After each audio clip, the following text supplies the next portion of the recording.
Então tá bom, pessoal, olha só. Então, hoje nós vamos falar um pouquinho sobre o BDI, né? O que é BDI? BDI, traduzindo, é bonificação de despesas indiretas. O que é bonificação? Bonificação é lucratividade, mais as despesas indiretas e também mais os impostos.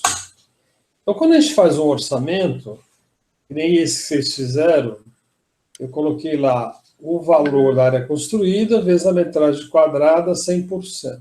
Ok? Vocês fizeram isso e deu um custo da construção, aquele é o custo.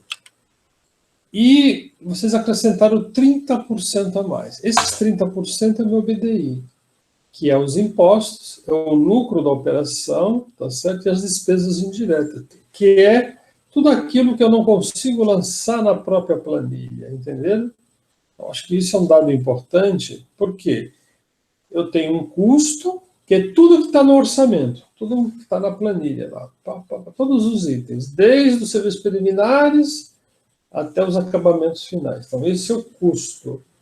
Quando eu acrescento o BDI, eu acrescento as despesas indiretas necessárias para fazer esta obra, mais os meus impostos e mais a minha lucratividade.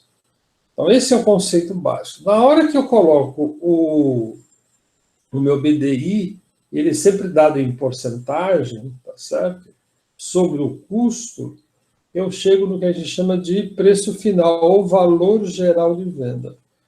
Então, esse é o conceito final.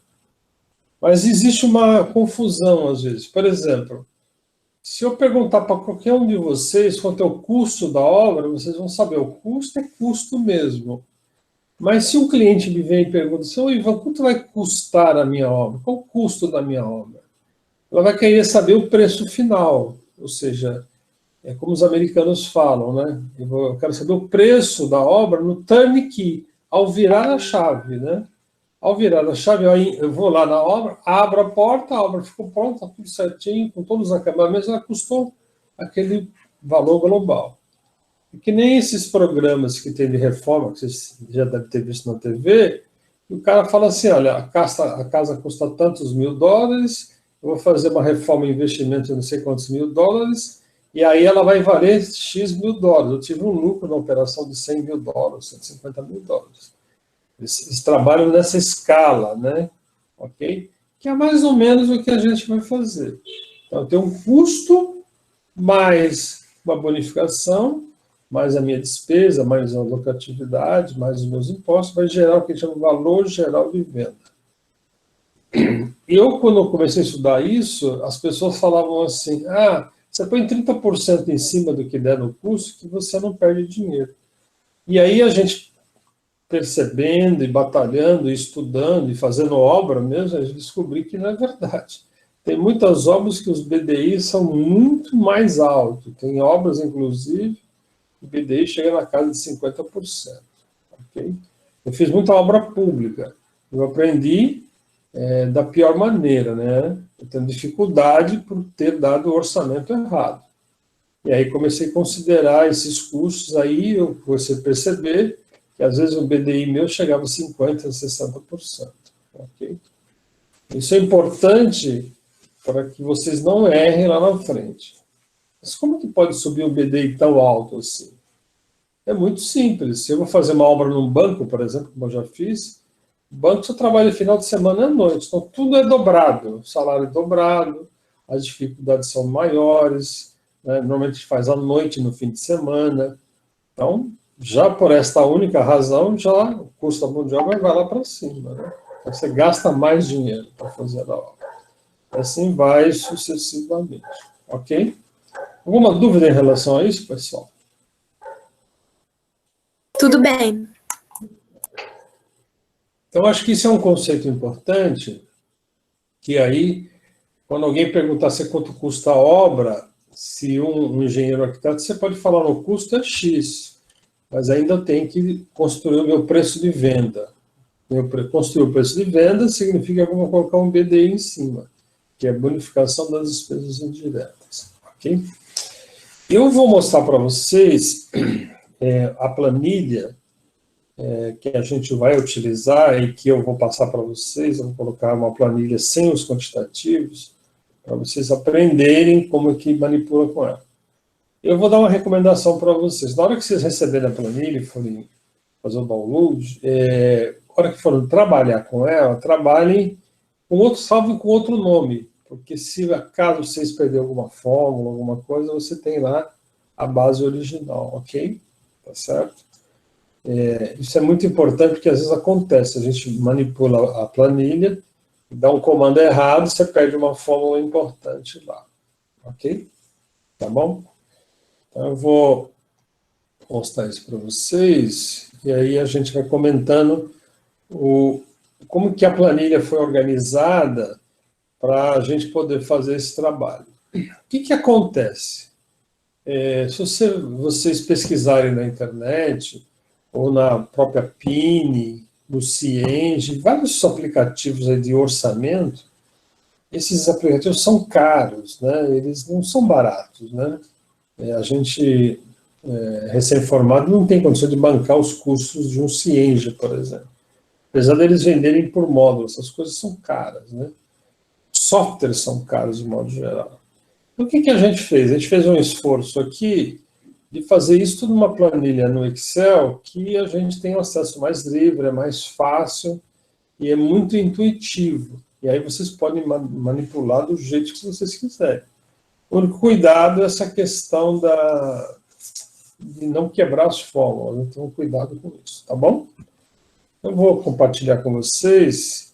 Aí, se vocês tiverem alguma dúvida, pode perguntar e interromper, porque eu acho que é bacana aí essa interação aí. Porque quando o aluno vai fazer o trabalho em casa, começa a surgir as dúvidas, aí começa a ter dificuldade, né? Ok? Então, vamos lá.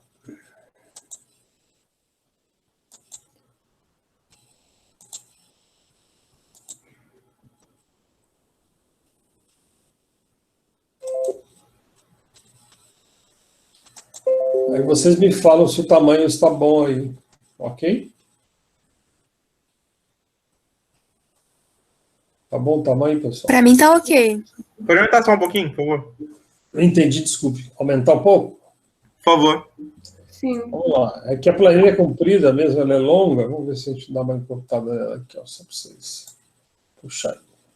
Beleza? Ficou bom? Melhorou, professor. Melhorou. É o seguinte, olha, a primeira coisa importante que a gente tem que muitos alunos não prestam atenção, é o seguinte, aqui tem um logo da minha empresa lá de muitos anos atrás. Então, eu vou pedir para vocês trocarem e colocarem o logo da empresa de vocês. Primeira coisa. Então, aqui tem o nome do cliente, tem uma área construída, né? Ok? Aqui é a relação de custo metro quadrado. Aqui os encargos sociais, que a gente vai falar para vocês, esses encargos devem estar desatualizados. Isso aqui é o custo do NCC. Eu já comentei com vocês, que é essa quantidade de NCC. Se eu te informar isso aqui, ele gera uma continha muito simples, né? Tá certo? E aí vai me dar a quantidade de NCC. Beleza? Ok? Então, é importante isso, porque o INCC eu consigo reajustar esse orçamento daqui a um ano. Eu tenho lá, para fazer os serviços preliminares, 30 INCC. Eu vejo quanto é INCC lá na frente, multiplico e sei quanto seria essa etapa aqui. Ok? Então, vamos lá. Eu tenho aqui serviços preliminares, está tudo aqui ó, destacado, né?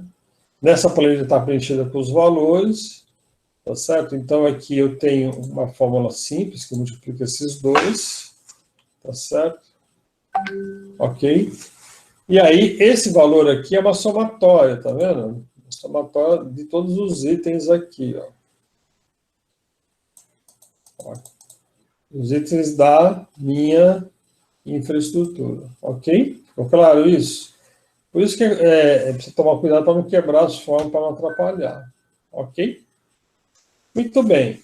Como eu falei para vocês, tem esses botõezinhos que é o maisinho, né, que você abre e quando fecha. Sugestão, sempre trabalhar dentro de um ícone que você confere direitinho o nome, o código, põe a quantidade que vocês tiraram lá do projeto, pega o preço lá na tabela do Sinap e já tem o preço. Então, acaba saindo legal, tá? Qual a dificuldade que vocês vão encontrar? Pode ser que vocês vão lá e não achem mais esse código. O Sinap tem essa coisa horrível, né? ele muda a codificação. Então, vocês vão procurar por capina e limpeza. Pode ser que não tenha esse código, aí vocês vão ter que atualizar esse código, ok? Ficou claro isso, pessoal? Sim. Isso é um problema do sistema da Caixa Federal, que é ruim, que é o único sistema que a gente tem livre, que a gente acessa livremente, tá certo? Então, muita atenção nesse momento aí, tá? Então, vamos lá. Aí eu vou fazer infraestrutura, que é aquilo que vocês viram na aula passada, que é a extração de todos os itens lá da minha infraestrutura. Então, aqui, ó, tem escavação mecânica, né? A máquina aí abriu, ok? Tá certo? Escavou, metro cúbico, quantidade que vocês vão extrair lá da memória de vocês. Vocês vão fazer o apiloamento, preparo do fundo de vala, vão colocar o lastro, né? Vai fazer o reaterro, aquela conta do reaterro. Aí vai ter a hélice contínua, que eu até mostrei um videozinho para vocês, você vê que vai ter um textinho grande aqui, tá certo? Ok? Posso abrir um pouquinho mais, ó, tá vendo? Ok? Vamos ver aqui se ela fica melhor aqui nessa posição. Então, aí. O texto, às vezes, é comprido para que a gente acabe fazendo dele, entendendo o que vai ser feito mesmo, tá bom, pessoal? Na verdade, esse descritivo acaba sendo uma espécie de memorial do próprio serviço, ó. Aí vem fabricação e montagem da forma, e aqui, ó, a forma para a sapata, tá vendo? Então, aqui vai entrar só a forma da sapata. Aqui vai entrar a forma da viga baldrame, aí a armação do bloco, né? Dessa sapata. Vê como que ele faz uma nomenclatura estranha? Aqui ele falou em sapata, aqui ele fala em bloco, né? E aí está junto a armação, a ferragem, tanto serve para o bloco, a viga baldrame ou sapata, entendeu? Ok? Então ele está juntando tudo isso aqui em peso. Mas qual é a diferença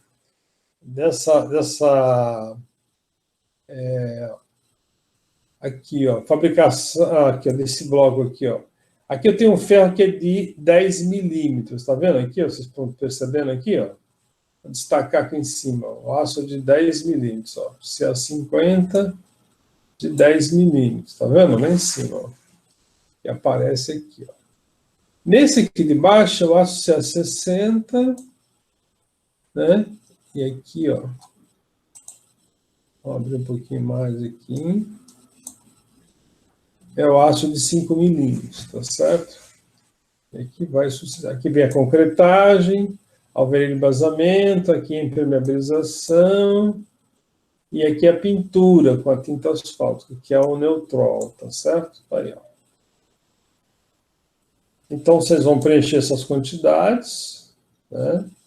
Colocar o preço dessas quantidades aqui, e aí o próprio Excel faz a formulinha sucessivamente. Aí eu tenho a superestrutura, a alvenaria, isso aqui não precisa, o item 5 não, isso aqui não tem, e a cobertura. Aí encerra por aqui. Ou seja, nós vamos fazer o orçamento do projeto que vocês escolheram, em duplo aí, da serviços preliminares, ou seja, daqui até a minha cobertura. Então, na verdade, estou falando desses itens aqui, sem entrar esses dois aqui, ó, que é os elementos de madeira, que são venezianas, portas, janela e elementos metálicos. Eu vou fazer somente a parte bruta. Eu tendo o preço da parte bruta, eu fazendo uma regra de 3, eu consigo saber quanto é o total dessa minha casa.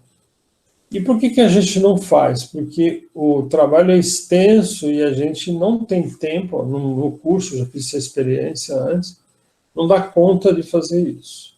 Mas a gente vai ensinar na próxima aula a como tirar e levantar os quantitativos aqui de revestimento de tetos e paredes, por exemplo, né?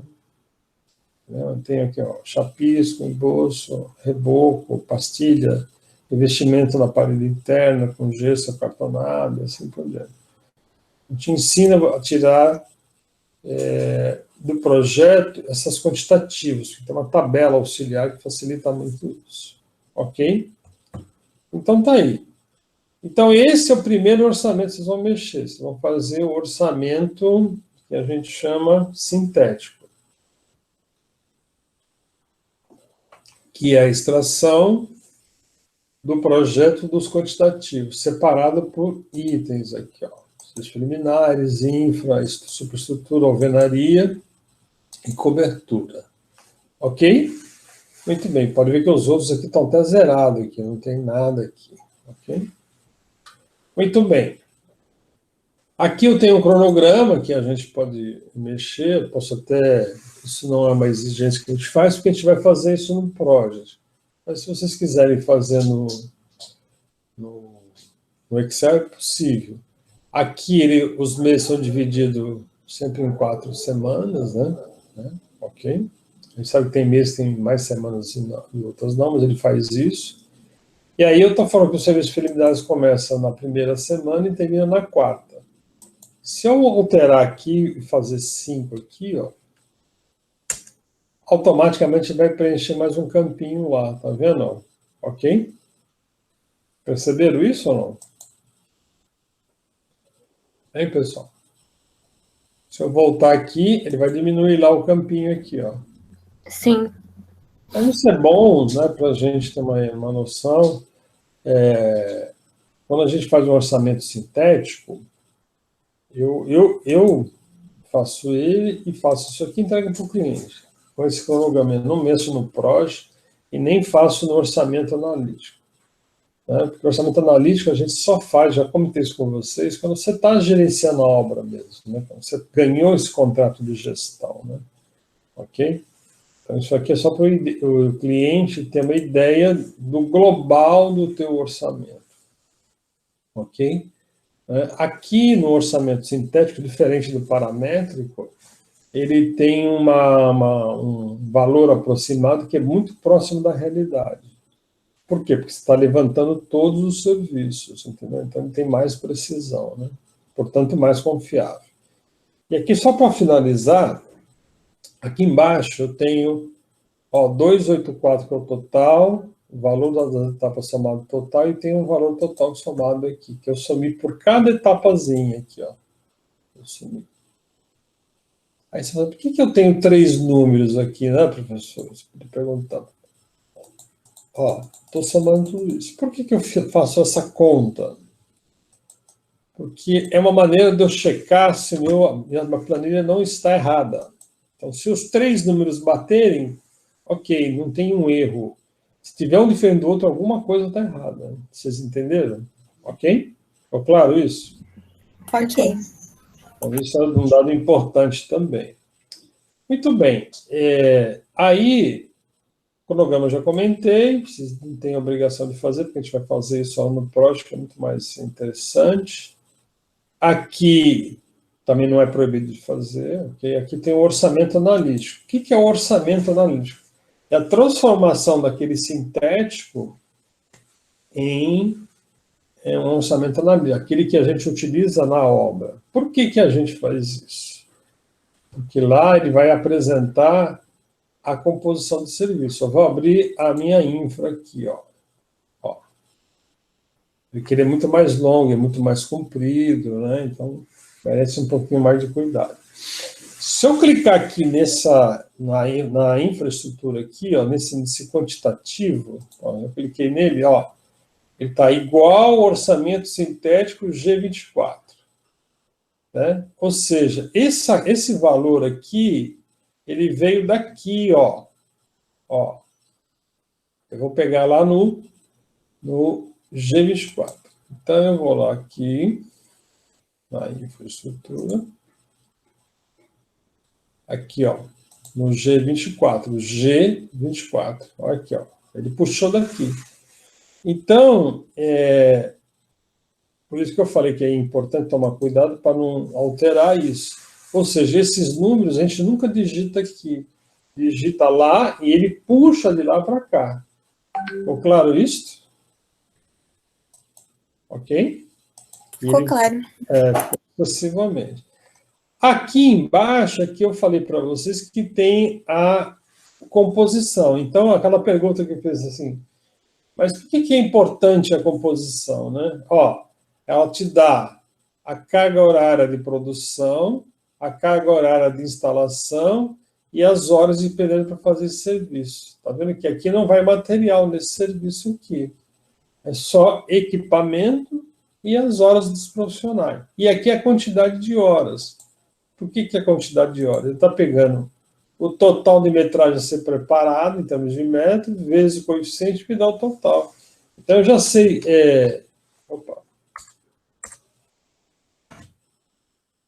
Eu já sei automaticamente aqui que isso aqui é 21 horas para fazer 205 metros que eu preciso, ok? Tá certo? Beleza? Então, eu já sei. Então, vamos pegar um outro item aqui. Ó, esse aqui tem concreto, tá vendo? O lastro, concreto. O coeficiente é 6, dá 11,62 metros cúbicos. Se eu pegar isso aqui, ele veio daqui, e se eu clicar aqui, ó, ele está multiplicando esse coeficiente por isso aqui, ok? E, ó, você vê que qualquer coisinha que você digitar, ela errado, ela pode quebrar a fórmula aí. Você vê que agora há pouco eu mexi de forma errada aí. A planilha também você tem uma forma de você travar a planilha para que você não consiga alterar isso, né? Mas eu deixei aberto que se eu passo para vocês a planilha travada, vocês não conseguem mexer em nada, fica difícil. Ficou claro isso? Hein? Sim. Sim. Agora, olhando um pouquinho mais com calma. Então, vocês viram aqui que por trás de cada serviço eu tenho já a minha composição aqui, ó. Vou pegar aqui, ó. Ó, aqui a forma, a fabricação de forma, armação do bloco, corte de aço, ó, tá vendo? Ó? Olha só. Aqui, ó, eu tenho 585... aqui a unidade está errada. Aqui não é metro cúbico, aqui é quilo. É aço isso aqui. Então, aqui, ó, eu tenho 585 quilos de aço. E aqui ele tem o aço, que é um 5 milímetros. Está vendo que ele está 1,07 aqui, pessoal? Se multiplicar isso aqui por 1,07, é como se ele te desse 7% de perda aí, tá entendendo? Porque, teoricamente, aço você não tem perda, é um material que estraga, entendeu? Mas na hora que você faz o corte, sobra algumas pontas que você não consegue aproveitar. As emendas, por exemplo. Então, ele considera aqui 7% de perda. Aqui é o índice do ajudante, do armador, e o índice do armador. Ou seja, quantas horas de armador e quantas horas de ajudante para fazer esse volume aqui. Ok? Ficou claro? Hein, pessoal? Sim. Então, tá bom. Então, acho que o conceito é esse, entendeu? Aí, vamos adiantar um pouco aqui. O que essa planilha analítica faz? Eu consigo colocar o preço do material. Aqui lá em cima. Ó, o preço do material, aqui no caso do equipamento, né? Aqui, ó. Estaca, tudo, tem um material, ó. Mão de obra aqui é só o servente que vai auxiliar, a estaca é descontínua, praticamente o equipamento que trabalha o tempo inteiro. No caso da forma, já tem um volume bem significativo de horas de carpinteiro, né? Ok?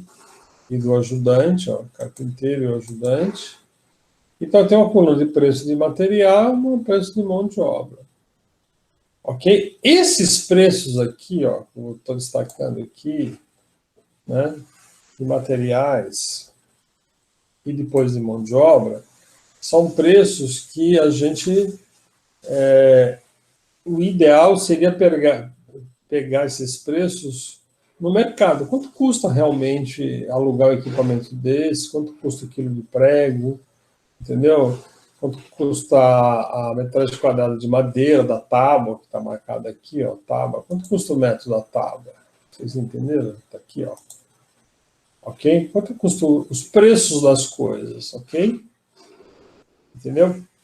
Por isso que eles chamam o orçamento analítico. Ele vai pegar um preço mais realista, um preço de mercado. Não é um preço, esse preço aqui que nós, do orçamento sintético, que é o preço unitário, que é o preço do serviço total, quem fornece é o SINAP, é o governo.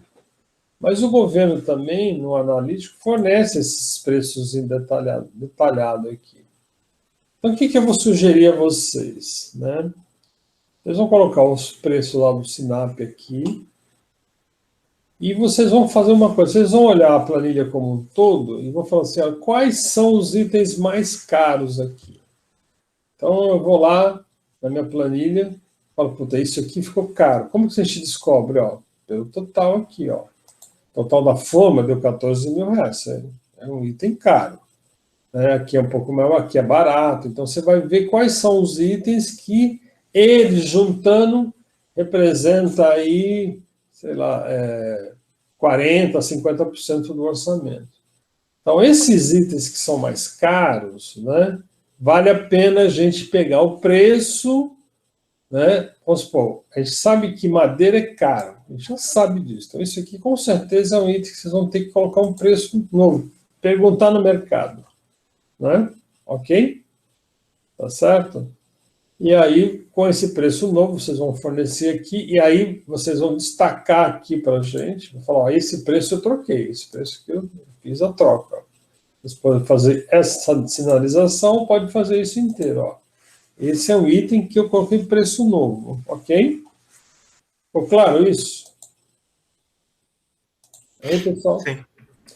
Então, olha só, isso é importante que as pessoas depois ficam perguntando e ficam com dúvida. Eu vou colocar aqui os preços que está aqui. Pode ver que os preços aqui é tudo igual, né? Essa é uma planilha de modelo. Né? São só números praticamente iguais. Tá? Então, o que a gente faz? Eles vão colocar os preços lá do SINAP, certinho, tanto da mão de obra como dos materiais. Aí vai finalizar o total aqui. Fala, pô, então eu vou destacar quais são os itens, você vai percorrer a planilha, vai falar, o total geral, esse aqui é baratinho, esse aqui é R$1.000, 1.000 e pouco, 5 mil, esse aqui é um item caro, pô, vou destacar ele.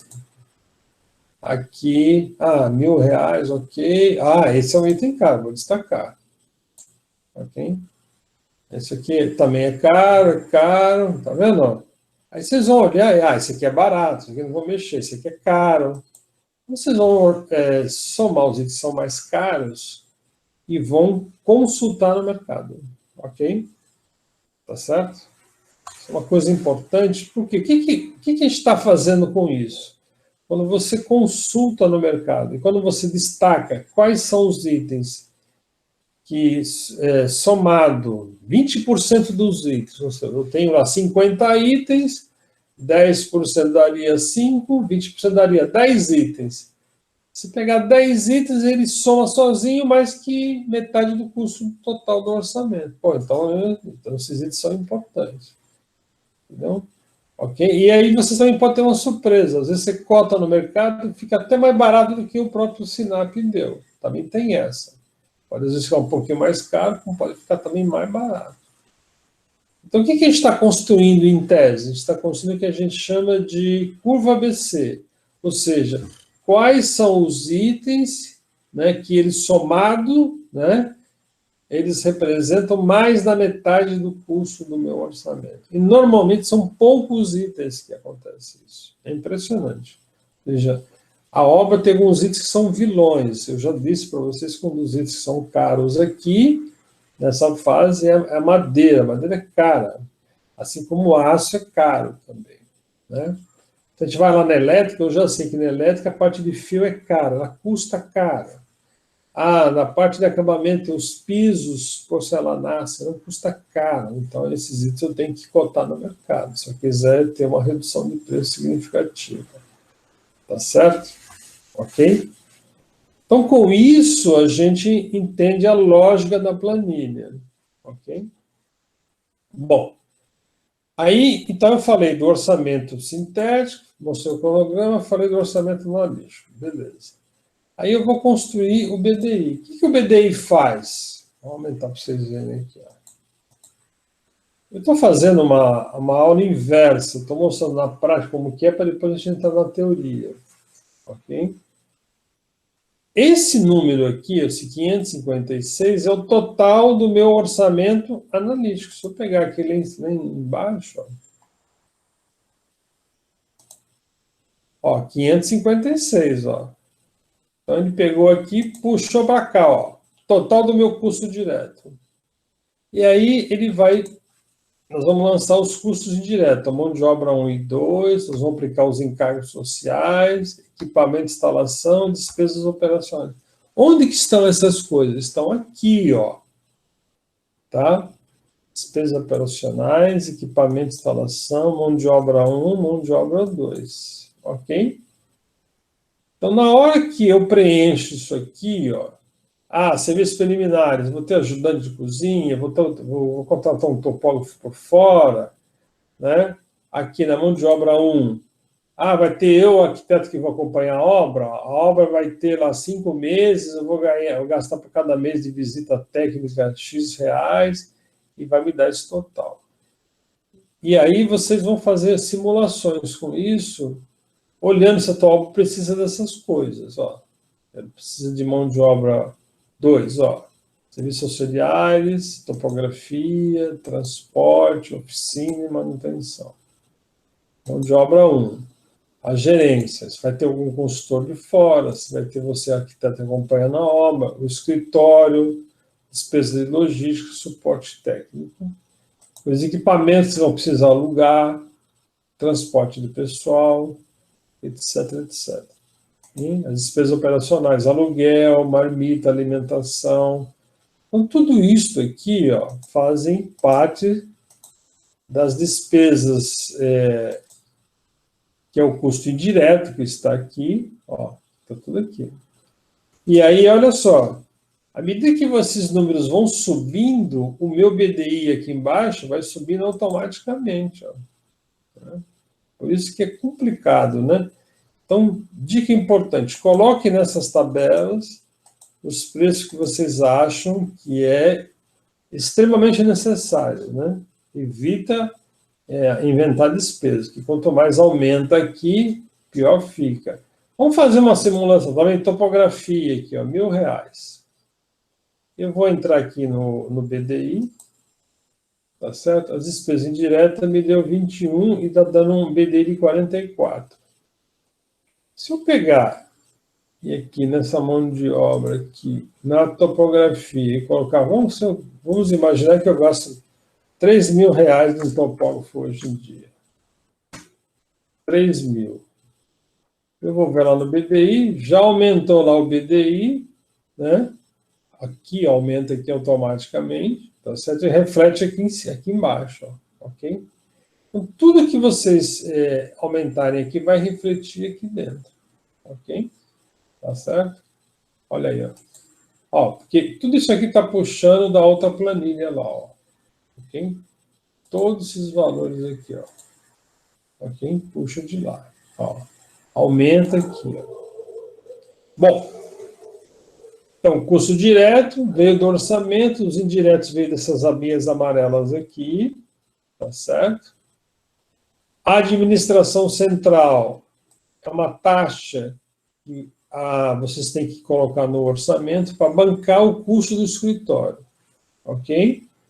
Se você também pôr uma taxa muito alta, esse teu orçamento, essa obra, vai bancar um dinheiro muito grande para o escritório.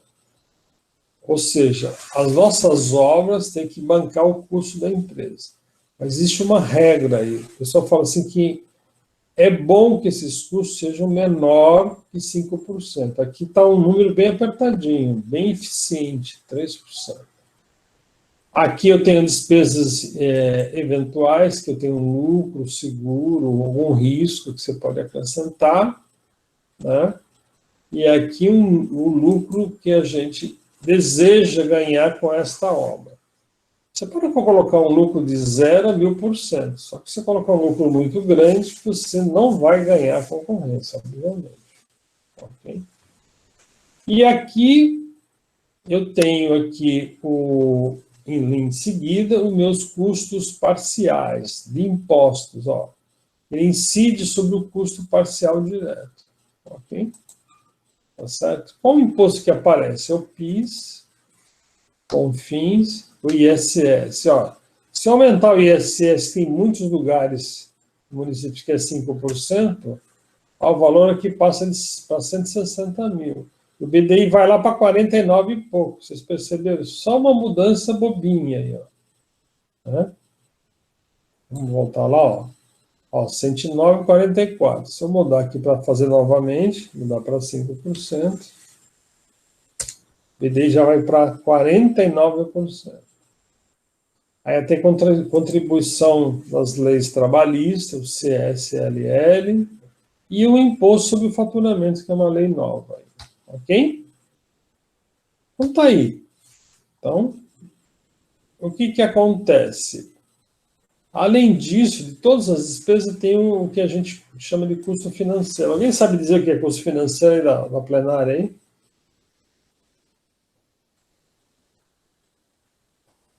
Hein?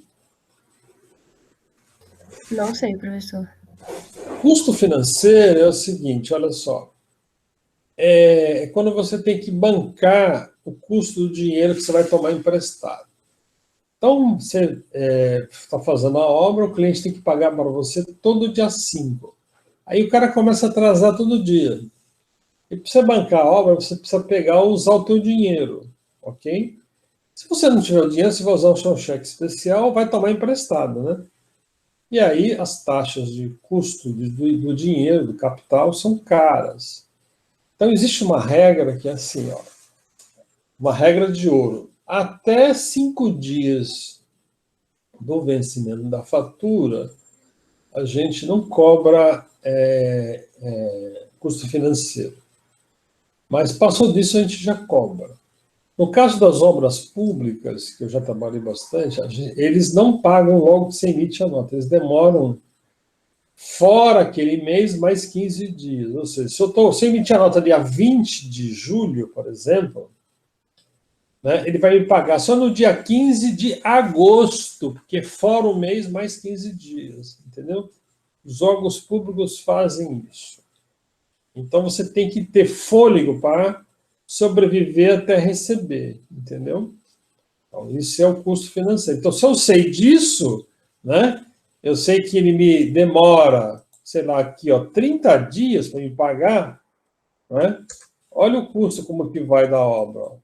Então, o orçamento vai lá para cima. Então, depende do tipo do cliente, você já tem que prever isso, porque, principalmente em obras públicas, tá? Talvez numa administração de obra privada, isso não ocorra, mas já aconteceu comigo. Estou administrando uma obra privada, o pagamento ia ser numa sexta-feira, o cidadão foi viajar na quinta-feira e falou, vou voltar no meio da semana, você paga para mim os empregados? Eu falei, não vou pagar não, porque eu não tenho condições de bancar a sua obra. Você transfere para mim que eu pago eles. Entendeu? Então, os caras são oportunistas. Clientes tem de todo tipo que vocês possam imaginar. Tá certo? Então, acho que 15 dias é um prazo bom. Se a obra for pública, com certeza esse prazo vai ser mais. Então, precisa entender isso para não ter surpresas. Okay? Você vai ter que ou usar o teu dinheiro capital próprio ou vai ter que tomar emprestado. E aí tem juros, né? Mesmo no cheque especial, o cheque especial tem um juro alto. Aqui a taxa que você paga. Normalmente os bancos, essa taxa tem que estar barata, né? Normalmente hoje está falando uma taxa de 12%, né? Não sei quanto que é as taxas hoje. Né? Quanto é um cheque especial por mês? Vocês sabem, moçada? Em média aí, alguém sabe? Não sei. Mas não é barato, né? Entendeu? E juros de cartão de crédito, então, é um absurdo o valor, né? Então, normalmente, a gente trabalha aqui na faixa de 10% a 12%, entendeu? Ok? E se eu colocar aqui, se o cara paga em dia, até 5 dias eu não cobro nada, ó, se eu colocar 5 aqui, ó, vai dar zerado. Que a fórmula fala até 5 dias, ok, eu não te cobro juro nenhum. Passou de 5 dias, 7 dias, já está cobrando, ó. Ok? Percebeu? Muito bem. Então, o que eu fiz? Eu peguei o orçamento, o custo direto, mais os indiretos, mais a incidência sobre o custo direto, que é a de administração, meus riscos, coloquei os impostos, coloquei o custo financeiro, e aí eu tenho o BDI. Então, olha só que curioso, né? Uma obra que é de 556 mil, está virando quase 900 mil reais. Ok? E se a gente olhar aqui e entrar nessa fórmula aqui, está vendo a fórmula aqui? Ó? A fórmula tem aí uma coisa um pouquinho complexa. Vocês estão vendo? Eu tenho uma multiplicação, né? E depois tem uma divisão por 1 menos esses números aqui, depois menos 1. Isso é uma fórmula invertida, que é feita para a gente saber calcular os impostos certinho, para que quando você cobrar do cliente antecipadamente, e quando você for pagar na emissão da nota, você não pague mais do que você recebeu do cliente. Vocês entendem esse conceito, não? Mais ou menos, professor. Vou tentar explicar um exemplo. Olha que bacana. Ó. Se vocês acompanhar comigo, vocês não vão ter dificuldades. Aí eu fiz um comparativo no uso da fórmula. Ok? Vamos lá. Eu tenho meu custo direto. Está vendo aqui, ó? Que é 583 mil, vou dar um exemplo. Porque esse número aqui não está atualizado, ele está pegando ele. Está aqui, ó. Meu custo direto é esse, aqui, ó, 583, tá certo? Muito bem.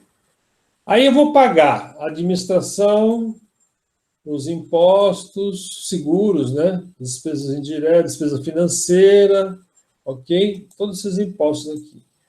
Aí, se eu pegar e somar todos esses custos aqui, vai dar 38%. Eu somei tudo, ó. Somei toda essa coluna aqui, 38%. Aí eu pego e calculo 38% de 583, me deu 221. Ok? Tá certo? Ok. Ok. Aí você soma 583 com 221, se eu somar esses dois, vai dar... Ok? 804 mil reais aí que eu vou ter que cobrar. Agora, veja só, se eu estou arrecadando aqui 221 mil. Agora, se eu pegar e fazer 804 mil, aqui, pegar a calculadora aqui só para 804 mil, 897,27 e multiplicar por 38%, sabe quanto que deu o imposto aqui, ó? Bom, vocês verem, deu 305 mil, ok? Olha aí, ó. Ou seja, eu calculei um número e quando fui pagar de fato, eu estou gastando mais. Por que acontece isso? Porque o governo vai cobrar os impostos sobre o total da nota. Vocês entendem isso? Então, eu estou levando prejuízo. Então, como que eu faço para não ter esse problema? Tá certo? Eu tenho que fazer uma conta inversa, aqui eu fiz a conta inversa, de vez eu acrescentar só 221, eu acrescentei 276. Agora sim, na hora que eu fizer pegar esse novo valor, que é o 856,88, e calcular meus 38%, aí vai dar por volta dos 300 e pouco. Deu para entender? Olha só. Então, o que acontece? Esta fórmula aqui garante, ela chega nesse número. ela garante que você, na hora de pagar os impostos, não pague a mais, entendeu? Ó, como que é? Beleza? Ficou claro isso? Sim. Então, o que acontece? Quando você tem o teu custo e você vai ter que lançar os impostos que você vai pagar aqui em cima, né? Você tem que ter mais cuidado para que você, ao recolher o imposto aqui em cima do valor total, tá certo? Você não tenha surpresa. E por isso aqui mesmo, no BDI, que a gente já faz isso. Então já está incluído aqui. Se eu fizesse uma conta direta, esse número final seria menor. Então ele já aumentou para quando eu calcular, emitir a nota e for recolher todos esses impostos, eu realmente recolho aquilo que foi necessário. Ficou claro isso? Tá? Isso aqui é uma situação legal. A próprio TCU, que é o Tribunal da Contas da União, ele nos ensina a fazer e colocar nas formulinhas. Né? A gente usa muito isso em obra pública. Entendeu? Fazer uma conta aqui, vamos um exemplo mais simples, fica mais fácil. Por exemplo, eu indiquei uma obra para um rapaz, para uma empresa fazer para mim, olha, tem um serviço para você aí, vai dar por volta de 100 mil reais. Você me paga 20% aí por ter indicado você, ok? Estou dizendo que já seja lícito isso, mas isso é um exemplo hipotético. O que o cara fez? Falou, 100 mil, 20% é 20 mil. Fez a obra lá e cobrou 120 mil do cara, ok? Bom, aí eles falam, Ivan, terminei a obra, recebi, quero pagar a sua parte. Vamos almoçar aí que eu vou te pagar. A gente combina um dia aí para se encontrar. Aí ele pega e vai me fazer um cheque de 20 mil. Como eu calculei 20%, que fala, você me dá 20% do que você cobrou, 120 mil, 20%, não vai dar 20 mil, vai dar 24 mil. Ó, tá vendo? Vocês perceberam aí. Então, o que significa isso? Uma coisa é você colocar porcentagem por dentro e por fora. É isso que ele está ensinando a gente a fazer. Isso é legal, tá bom? Beleza? Ficou claro? Aí, pessoal. Ficou claro. Mas isso, então, é correto fazer isso que você falou? É super correto. É o quanto... Inclusive, isso é aprovado pelo TCU. Essa fórmula aqui que está aqui em cima, que é esse dividir por 1 menos, aqui, ó, olha só. Estou usando aqui os impostos, né? Total dos impostos, daí inclusive a administração e o lucro. Isso é legal, isso é correto. Porque não teria graça nenhuma, né? Você falar aqui no caso, eu 583 mil, recolhi tudo isto, deu 221 mil, tá certo? Aqui deu uma diferença, porque aqui, ó.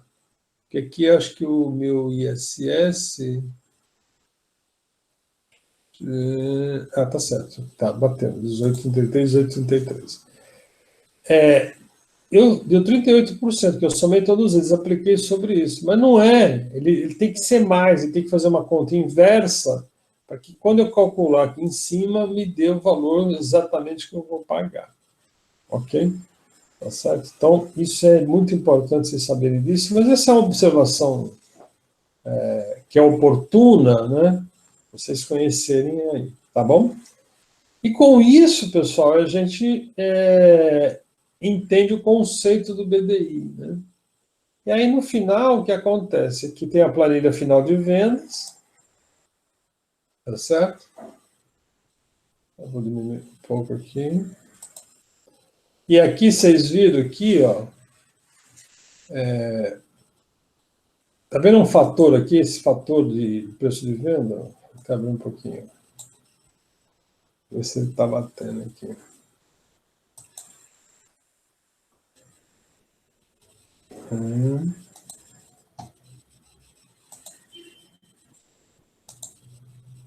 É o BDI I14.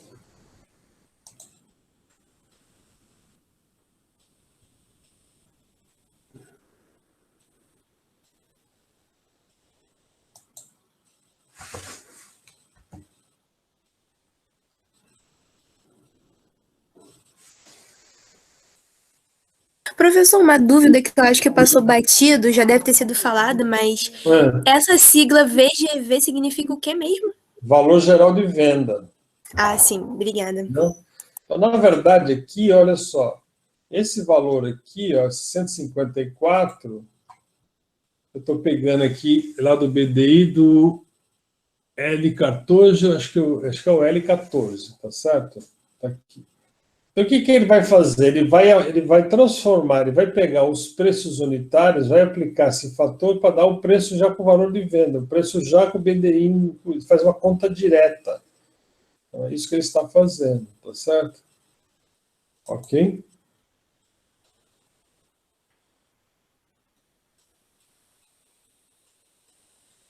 Deixa eu ver se isso aqui... Ele deve estar pegando aqui, eu não sei se é do L... Espera um pouquinho aqui.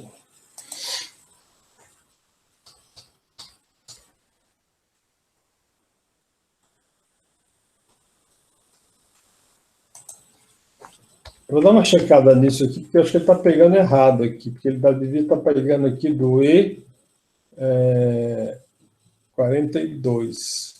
E ele está pegando lá...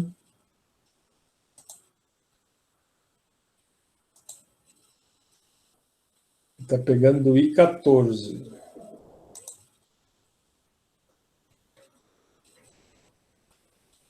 Ah, tá aqui, ó, tá certo. Tá pegando daqui do I14, ó, desculpe. Agora sim. Aqui, ó, tá vendo? Então, na verdade, ele está pegando do custo direto, essa fórmula invertida aqui que eu fiz, né? Ok? E, na verdade, aqui... É isso aí. Ou seja, eu tenho o custo direto e o custo final que ficou aqui. Tá vendo aqui, pessoal? Ó, custo aqui e o valor final aqui, que é 859. Então, ele fez uma conta para chegar nesse multiplicador aqui, é uma espécie de um multiplicador, ele entra aqui na planilha, ok? E multiplica por esse preço aqui, tá vendo que esse aqui ele está multiplicando aqui, ó. E já está dando aqui o valor do orçamento com o preço já incluído os impostos, o BDI todinho, para a gente fazer uma planilha final com o preço definido, ok? Tá certo? Beleza? Muito bom. Então, isso ficou claro agora, ficou bacana agora. Ok? Tá vendo? Então, eu fiz esse quadrinho aqui que compara esse preço do custo com o preço final. Ok? Aí eu tenho um multiplicador. Aí a planilha final pega cada item, separa e multiplica isso e já vai dando o total aqui no final com o BDI. Aqui bateu o total lá do orçamento do meu BDI, que é os 859. Tá certo? Então, minha planilha não está errada. Fiquei preocupado de estar errado. Tá bom? Ok, moçada? Tá bom. Então tá legal. Olha só, por isso que eu falei para vocês, assim, essa coisa a gente tem que tomar um pouco de cuidado para não errar, para não quebrar as fórmulazinhas, mas com cuidado, com carinho, vocês vão entender a lógica, tá certo? Ok? Muito bom. Então eu vou parar de compartilhar isso e depois eu já vou disponibilizar um modelo sem aqui no sintético, sem esses quantitativos, para vocês já ir fazendo a memória e já ir passando por lá. Ok? Está tranquilo isso? Vamos lá. Tranquilo.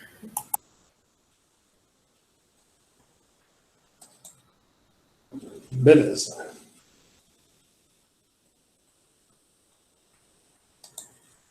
Alguma dúvida a mais aí?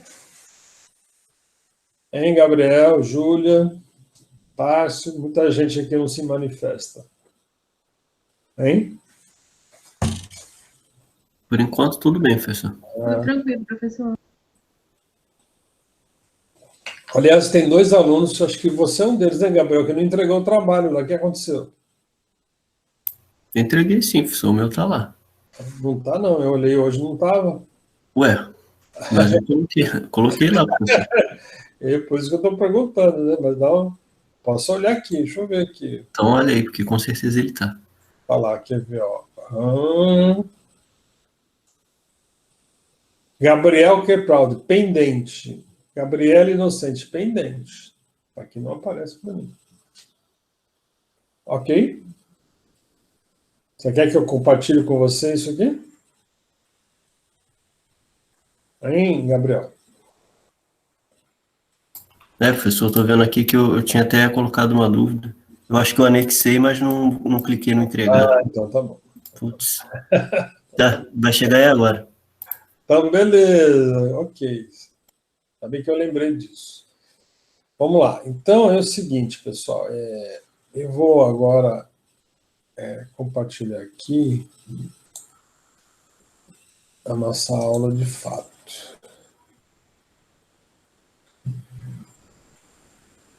Professor, a entrega desse trabalho vai ser na próxima quarta-feira ou na outra, do orçamento sintético? A gente já pode olhar isso. Posso ver.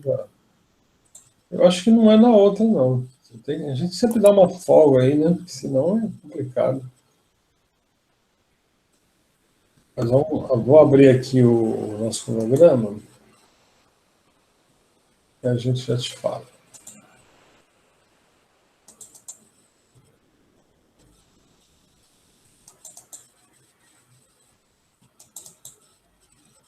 Vamos lá.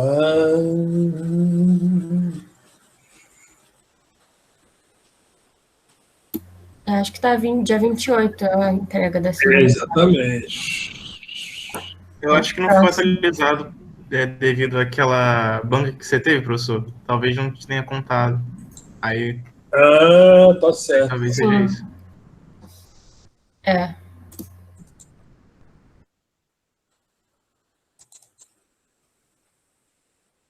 Porque aqui está como a entrega do primeiro no dia 30, né? Caderno aqui, vamos ver. Vamos lá. Na verdade...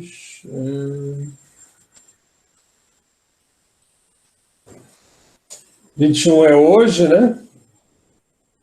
Isso. Na verdade, Isso. eu tinha uma aula no meio que era esclarecimentos, né? Eu estou fazendo a função do BDI hoje, para a gente não perder o cronograma. E aí, de vez eu colocar a entrega para a segunda etapa, que é dia 28, eu vou colocar para a próxima, tá bom, moçada? Beleza? Tá bom. Tranquilo. Tá ótimo.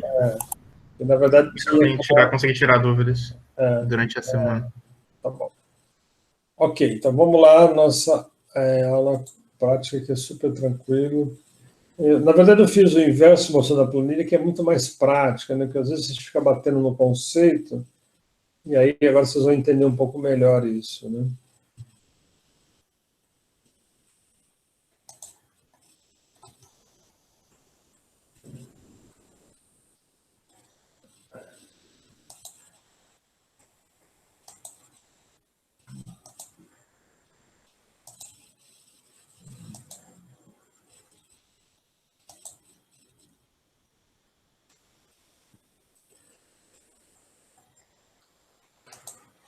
Estão conseguindo enxergar aí, moçada? Está aparecendo. Então, olha só, então a nossa aula seria hoje de consumo BDI e VGV, BDI, bonificação da despesa indireta e valor geral de venda. Quero aproveitar o seguinte, às vezes a gente olhando essa planilha fica assustado e tal, mas depois vocês vão mexendo com calma, vai decodificando certinho, né? Aí vocês vão entender que não é tão difícil assim não, tá? Fiquem nervosos não, mas dá tudo certo. Essa matéria tem uma certa complexidade, mas a gente prefere fazer ela com mando figurino, para que vocês tenham aí pelo menos uma base sólida em relação ao custo de uma obra, que eu acho que é fundamental. Né? Ok? Vamos lá. Como eu falei para vocês, a bonificação das despesas indiretas, né, valor geral de vendas, então, que é o preço final do cliente, né? Para me construir o valor geral de venda, eu preciso construir o BDI. Então, na verdade, aquilo que eu falei, ó, custo mais lucro, mais também imposto VGV, né? Ok? Basicamente é isso. Só que no lucro, muita gente pensa que a gente ganha lucro líquido, né? Com aquele valor. Se a gente olhar mesmo aquele BDI lá no final, que deu lá um número alto, Se a gente for olhar mesmo ali, tem muito mais impostos indiretos do que lucro. O lucro é 15%, né? E mesmo esse lucro, depois, na contabilidade, ele acaba baixando, ele acaba virando 15%, acaba virando 8%, 10%, né? Se correr tudo bem, né? Se não é nenhum percalço, né? Ok? Né? E quando a gente constrói esse BDI, né? Sempre quando a gente faz um orçamento sintético analítico, a gente deve fazer o BDI, entendeu? A única vez que a gente não faz, por exemplo, que é uma coisa importante vocês saberem, eu vou administrar uma obra com o cliente, só administração. Então, eu vou fazer o orçamento de custo. Eu falo, o custo da sua obra é este, o custo analítico, né? Você orçou, você cotou algumas coisas importantes no mercado, e aí você tem um custo real. E aí você faz o contrato, olha, a obra deu aí 400 mil reais, eu vou cobrar 10% de administração, 40 mil reais, você me dá 10 parcelas de 4 mil, né? Ok? Está feito. Então, nesse caso, você não precisa fazer um BDI, porque você está administrando sobre o custo de uma obra, né? E é bom que a gente faça dessa maneira, porque se o cliente gastar um pouco mais, um pouco menos, não vai alterar o teu contrato com ele. Você fechou um contrato de administração. Esses contratos que estão alastreados em função do que o cliente compra, não é bom, porque na cabeça dele vem essa seguinte informação, olha só, ele pensa assim,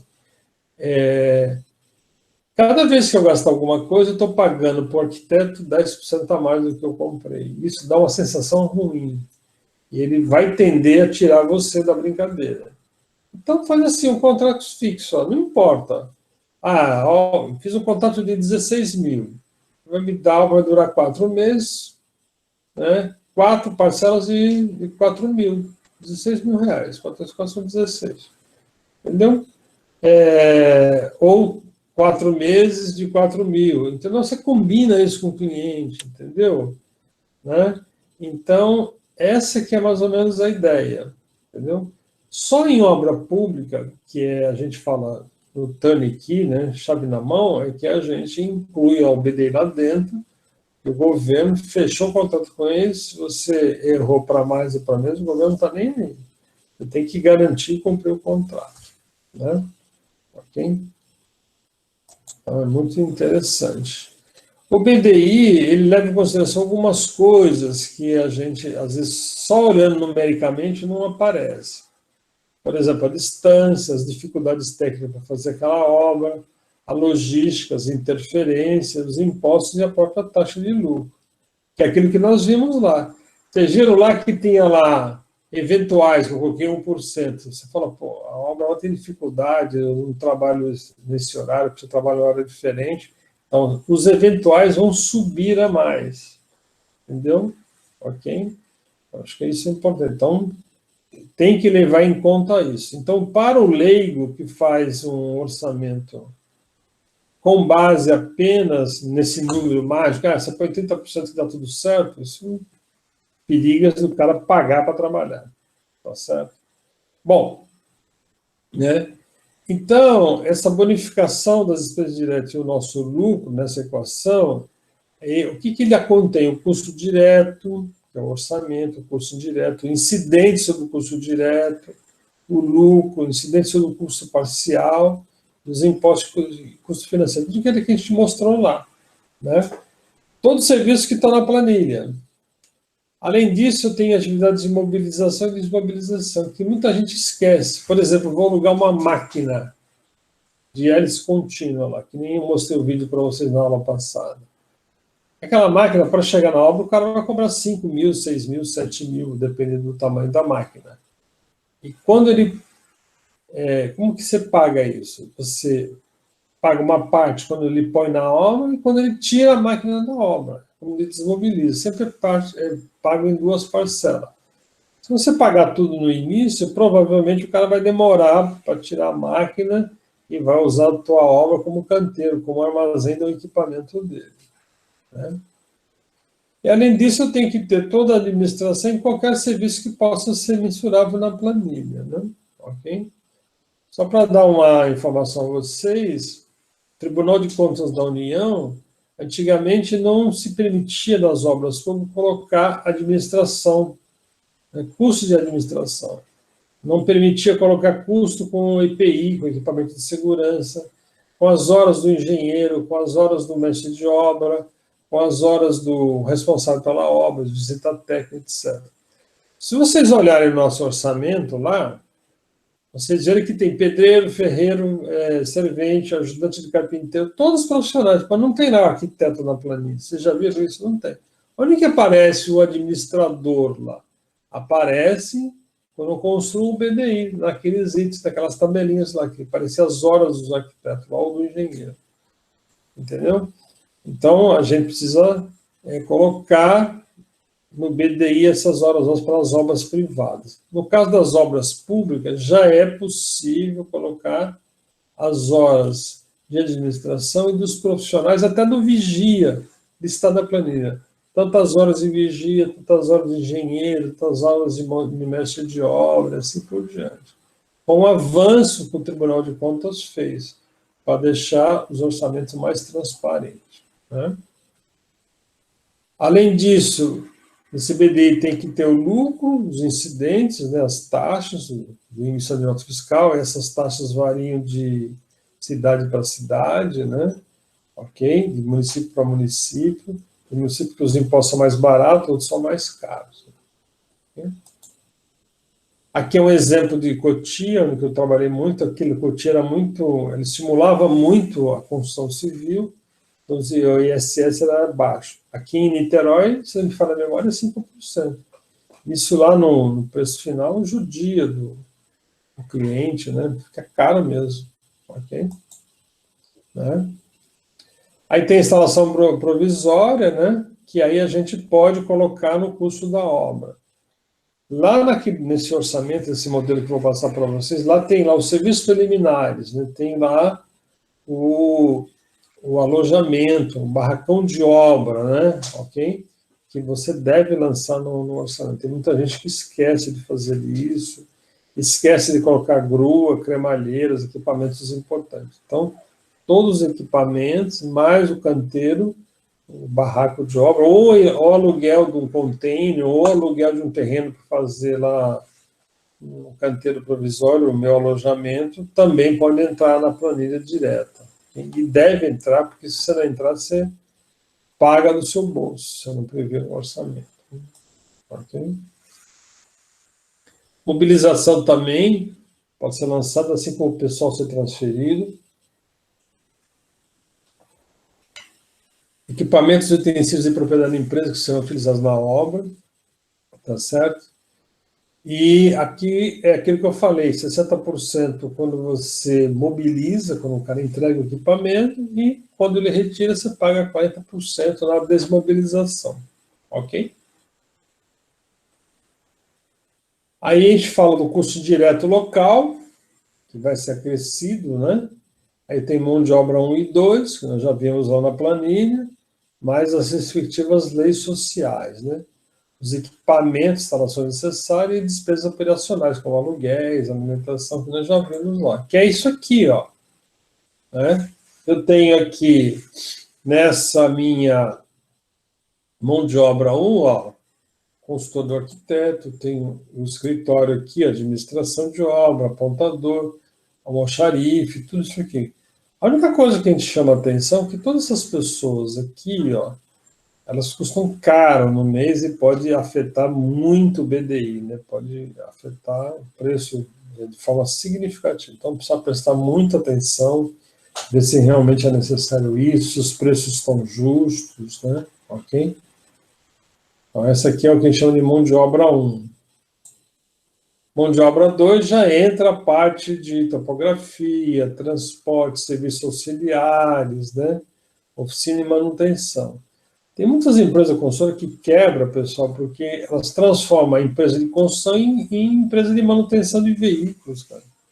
Então, gente, se a gente puder alugar tudo e colocar na minha planilha lá, de locação, não comprar equipamento nenhum é a melhor coisa que vocês fazem. Senão vocês gastam com coisas que não é objeto do teu trabalho.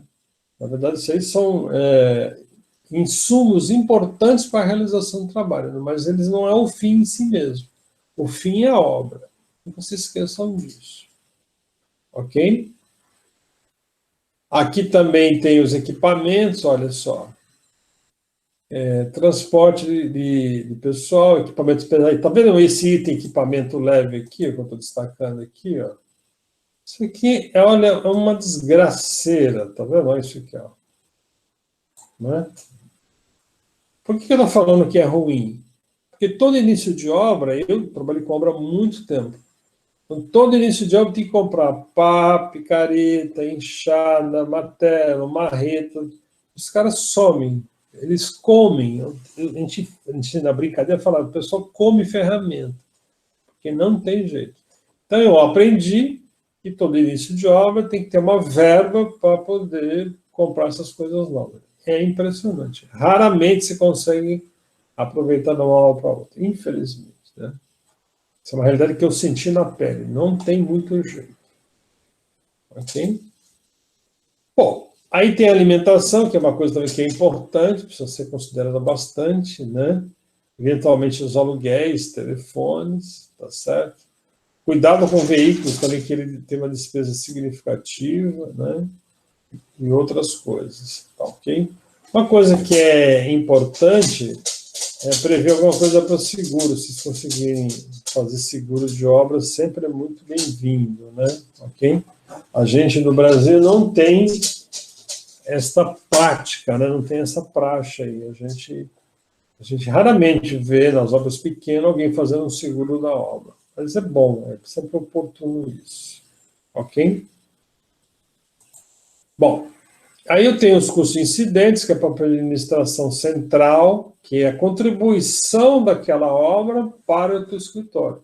Ou seja, eu preciso tirar uma parte daquela obra para bancar a despesa da minha administração central, do meu escritório, etc, etc.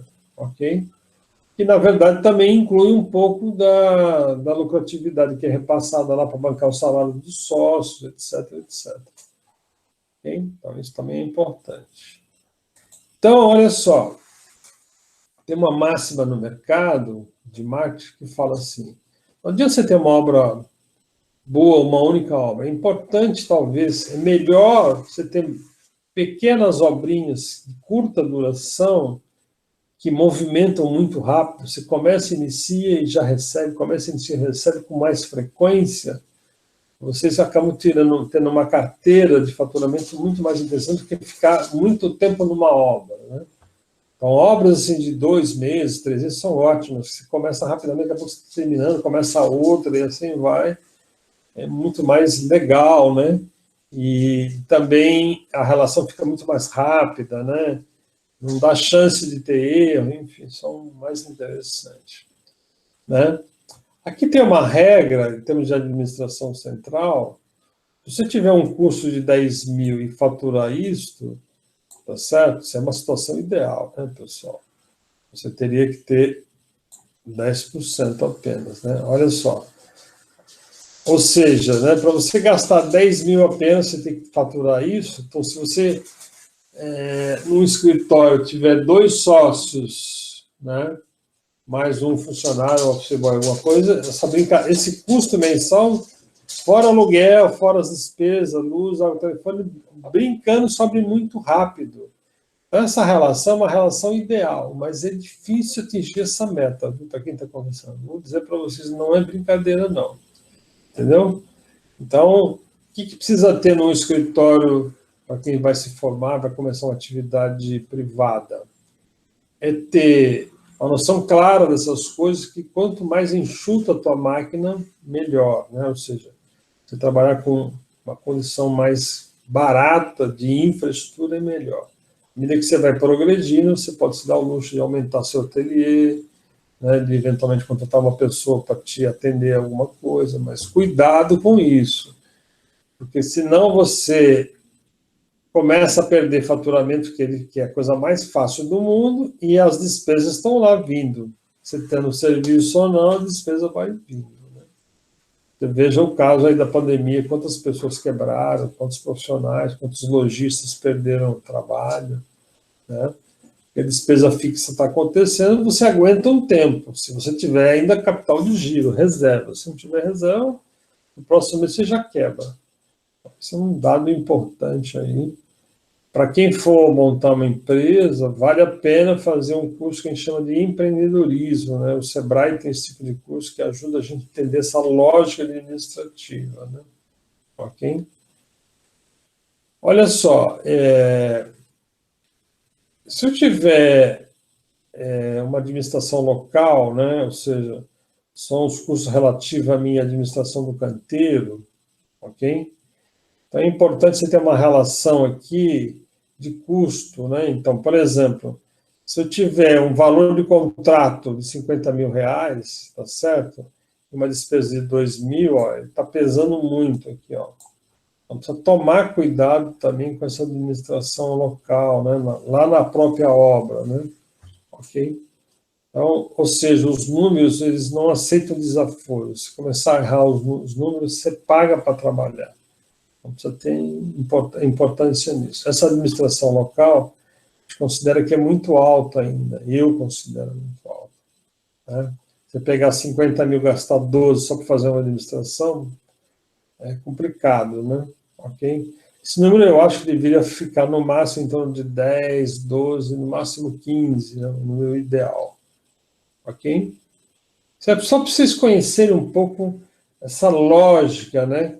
E assim, uma obra mal administrada, um orçamento mal feito, vai tirando dinheiro das beiradas, você não sabe onde o dinheiro está indo, vai corroendo o teu patrimônio, e aí, no final, começa a faltar, e você começa a tentar terminar a obra o mais rápido possível, aí você acaba fazendo, às vezes, cometendo um erro técnico, acaba comprometendo a qualidade, isso não é bom, né? Isso, com certeza, vai dar problemas futuros mais graves, né?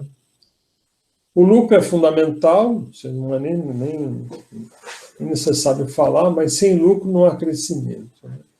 O lucro é importante, não é sinônimo de palavrão, muito pelo contrário, é um valor que a gente agrega à empresa para se aperfeiçoar, para investir, comprar equipamento e garantir a nossa sobrevivência, inclusive, que é mais importante. Tá certo? Já comentei que das despesas financeiras, né? Eu dei o exemplo lá na planilha, ok? Então, é um período aqui, menos 5 dias, aqui representa que até 5 dias se o cara me pagar, não cobro despesa financeira. A gente tem que usar o juro do mercado, e aí o N é o número de dias que normalmente o cara atrasa ou demanda para pagar. No caso, eu falei para você, das obras públicas, eles já falam no contrato, olha, o nosso pagamento é 15 dias fora o mês que você emitiu a nota. Se eu emitir a nota em julho, eu vou só receber dia 15 de agosto. Porque ele vai contar o prazo a partir fora esse mês que você está. Então, isso é de doer, não é fácil, não. Ok? Por isso que é importante a construção do capital de giro. Ok? Aí, aquela própria planilha, a reprodução da planilha, o custo que vem da planilha, meus indiretos aqui, tá certo? Ó, como aqui eu tenho mão de obra 1 e 2, ó, essas mãos de obra, aqui é aplicado os encargos sociais dela. Isso é importante. Tá? E esses encargos sociais, ó, 145%, ele muda de estado para estado e muda ao longo do ano, né? Às vezes esses encargos são alterados, precisa ficar atento a isso. Eu até vou pesquisar, vou colocar para vocês no grupo, quais são os encargos sociais valendo hoje no estado do Rio de Janeiro. Okay? Eu acho que já diminui, não é esse valor altíssimo, não. Aí eu tenho um preço parcial, e aí vem a administração, e aqui é a contribuição deste contrato para o escritório central, eventualidades e seguros e riscos e garantias. E o próprio lucro, né, que é de 15% aqui. Ok? Aí você tem os impostos, né? Ó, aqui que eu falo que muda de região aqui, ó, ok? Mas uma coisa tem que ficar em mente para vocês, pessoal.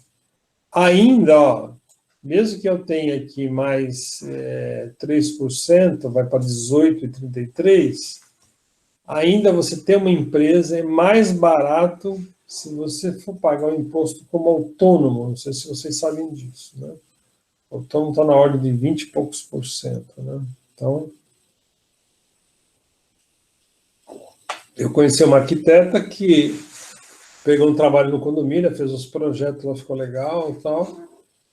E aí, quando o condomínio falou, você emite a nota para a gente? Eu falei, eu não tenho nota. Então, eu emite um recibo do RPA, recibo de prestação de autônomo.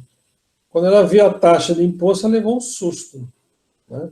Ou seja, o custo, o imposto dela como autônomo foi na ordem de 20 e poucos por cento, comeu 20% do rendimento dela, praticamente levou o lucro dela embora. Ela ficou muito brava. E veio me perguntar, falou, olha, você pode me ajudar a emprestar? Eu falei, vou emprestar nota, mas a nota tem esses custos em cima da nota. Ela levou um susto. Então, a gente não pode ter esse tipo de desconhecimento, né? Ok? Tá certo? Então, é importante que vocês saibam disso. Por isso que eu sempre estimulo os alunos a montar uma empresa, né? Porque os impostos ainda são mais baratos. Qual é a maior dica que eu posso dar? Vocês fecharam um contrato, né? Tem um preço de custo. Põe o lucro e mais as despesas de impostos, a nível de projeto. Aí o que acontece? Emitiu a nota, o cliente pagou, você vai lá e já recolhe os impostos. Acabou. O resto é seu, o líquido é seu. Mas não use esse dinheiro de imposto, porque senão você vai ter problemas. Aí vira uma bola de neve, tá? Aí vira uma dívida ativa, vira um problema, né? Okay? Então, muita atenção nessa hora. E as despesas financeiras, já falei, aqui é os prazos, né? Aqui já é uma repetição, tá certo? E aqui aquela continha, que a gente chama de LACE, né? Quando você faz uma formulinha que você só aplica essas três coisas. Também é possível fazer isso. Eu vou fazer uma administração para um amigo meu e eu só vou cobrar o custo da minha administração central, os impostos e uma despesinha financeira. Então, o cara pode me atrasar, sei lá, 5 dias, 10 dias, sei lá o quê. Então, aqui está o mesmo exemplo que eu dei para vocês. Vamos ver se a gente... Olha só, que talvez vocês consigam enxergar melhor. Ó. 5 mil, aplicando 39, dá 1.000 e pouco. Ok? Só que quando eu emitir a nota de 6 mil, fazer 39% de 6 mil, não vai dar 1.000 e pouco, vai dar mais. Então, eu tenho que fazer a conta inversa. Então, o meu custo direto é 5 mil, os impostos na conta indireta, em vez de ser 1.900, vai passar para 3 mil. Na hora que eu aplicar 39% sobre os 8 mil, vai dar por volta de 3.200, né? Aí vai dar certinho, ok? Olha aqui, ó. Quando eu apliquei o imposto aqui, era 1.900, virou 2.700. Aqui era 3.244, quando eu apliquei aqui, ficou 3.242. Ainda perdi dois reais aí, entendeu? R$3 praticamente. Então, esta fórmula aqui é fundamental o conhecimento, entendeu? Ok? E é legal porque tem a formulinha aqui, dá para vocês fazerem no Excel, é muito importante isso. Então, é o seguinte, pessoal, vamos traduzir isso numa linguajar mais simples. O cliente falou assim, eu quero que você faça o serviço para mim aí, vou comprar 5 mil. Mas o cara falou, eu quero que você emite uma notinha para mim aí. Tá bom, os impostos estão aí e tal. Você faz essa conta. Então, você não pode pegar só os 5 mil e colocar 39 de imposto em cima. Você tem que fazer uma conta e colocar pelo menos 3 mil. Se vocês olharem aqui, olha só, 5 mil é o custo, 3 mil é o lucro, mais a administração e mais os impostos e despesas financeiras. Ó, deu 3.200, praticamente é quase a mesma coisa do teu custo. Olha como é complicado isso, né? Então, imposto, a própria administração, as despesas financeiras, cara, se você bobear, eles vão corroendo o teu custo. Entendeu? Então, tem que saber cobrar para não dar problema. ok?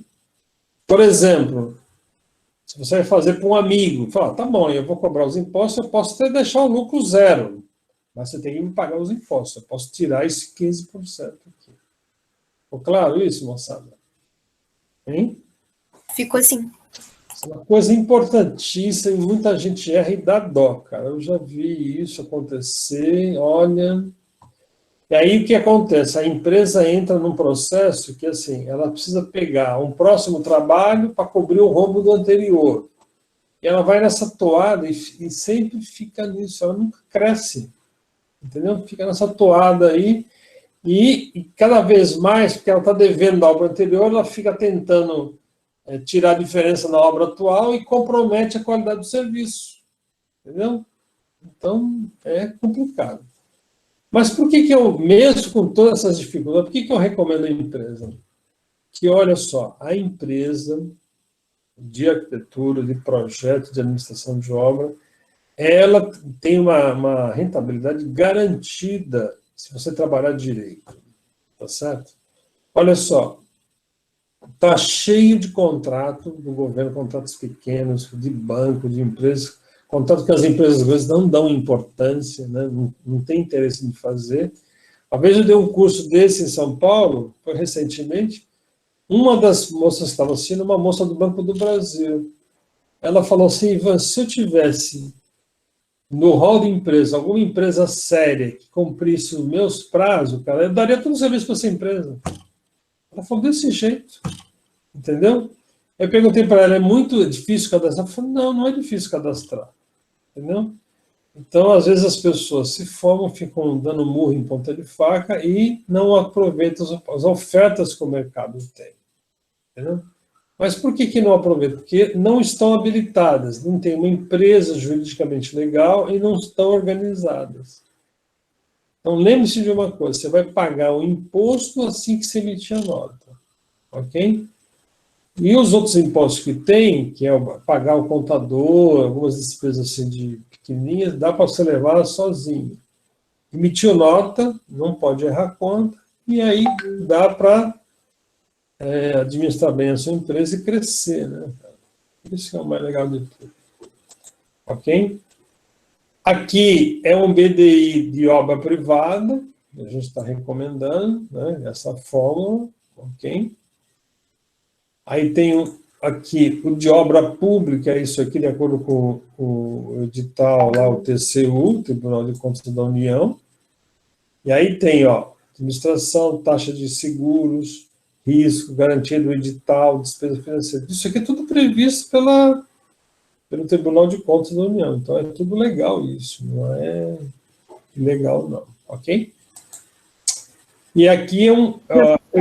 Oi, pois não. Eu só fiquei na dúvida em relação a você estava falando dos impostos para emissão de nota, é mais econômico sendo o imposto como pessoa jurídica. Porque o que acontece? Tem essa opção que o governo fez da empresa da microempresa pessoal, que o arquiteto pode ter, ok. Mas sabe o que vai acontecer? Você pode abrir uma dessas, não tem nenhum problema, mas sempre vai ficar trabalhando para a pessoa física. Empresas não aceitam muito isso, elas querem uma pessoa que tem um CNPJ. Entendeu? O que é o CNPJ? É aquele que tem um monte de número e tem barras, 1000 ao contrário, traça alguma coisa. É isso que elas querem. E aí você fecha uma barreira no mercado.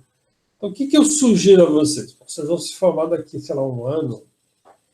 Se vocês tiverem uma parceria, já que vocês já trabalham junto, monta lá uma empresa jurídica. Se você mora no endereço líquido e certo, que tem lá um parente seu, que para montar uma empresa, você tem que ter um endereço, né, fixo, né, endereço que tem uma relação com vocês, que você pode provar, pai e mãe, pode ser até uma casa alugada, desde que o proprietário autorize isso. Abre isso, monta um site bacana, põe na rede social, vai vendendo o trabalho. E assim, aí começa a procurar esses serviços de caráter público, de projeto inicialmente, depois eventualmente isso. Acho que dá uma possibilidade enorme para vocês. Professor, mas aí não precisa ter um capital inicial de 100 mil ou alguma coisa do tipo? Não, olha só.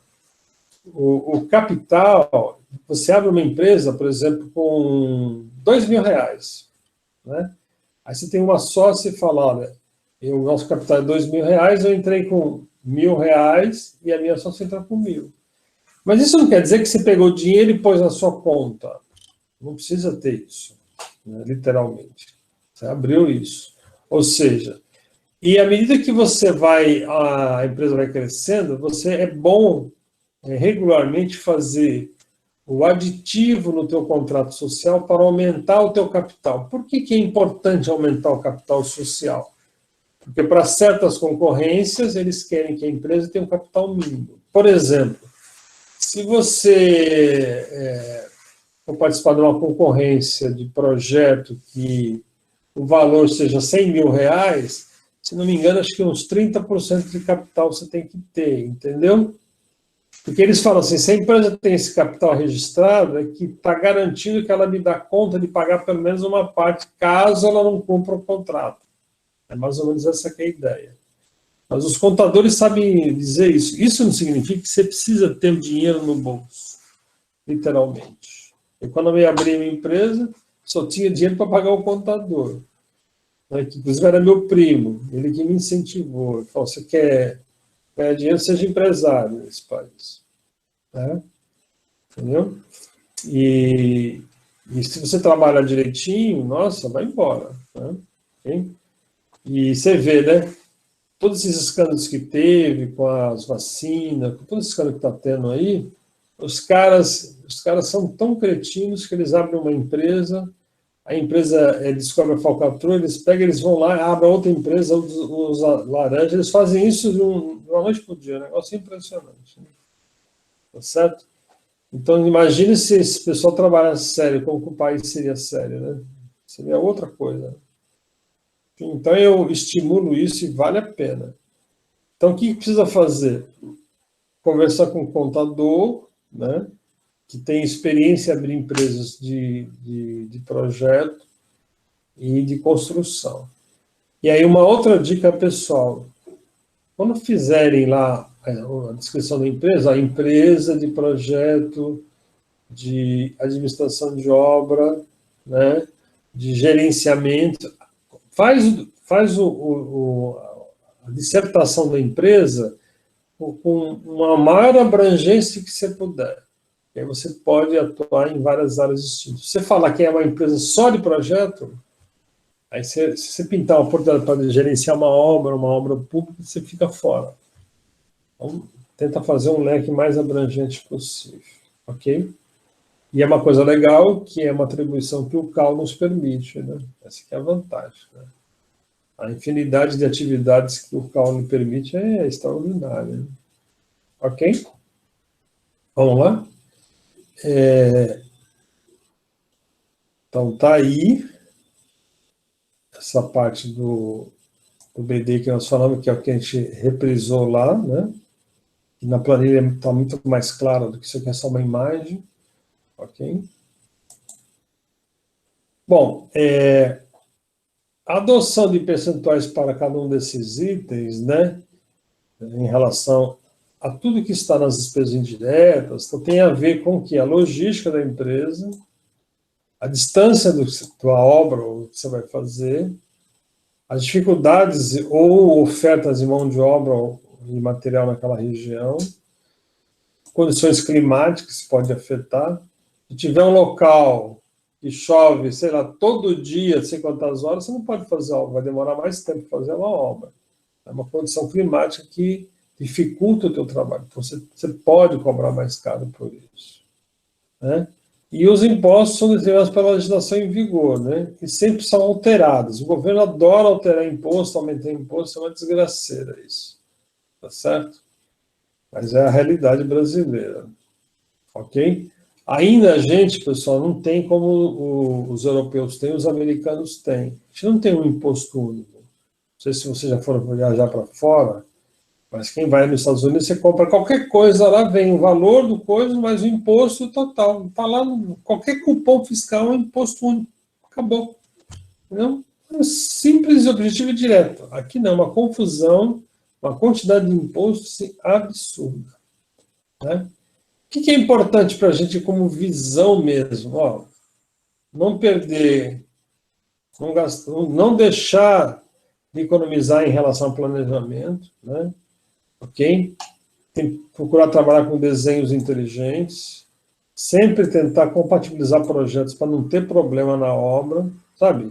Compatibilizar a arquitetura com a estrutura, com as instalações, hidráulica e elétrica, né? E outros serviços que tem. Fazer um orçamento tem critério, tem uma memória de cálculo certinho, né?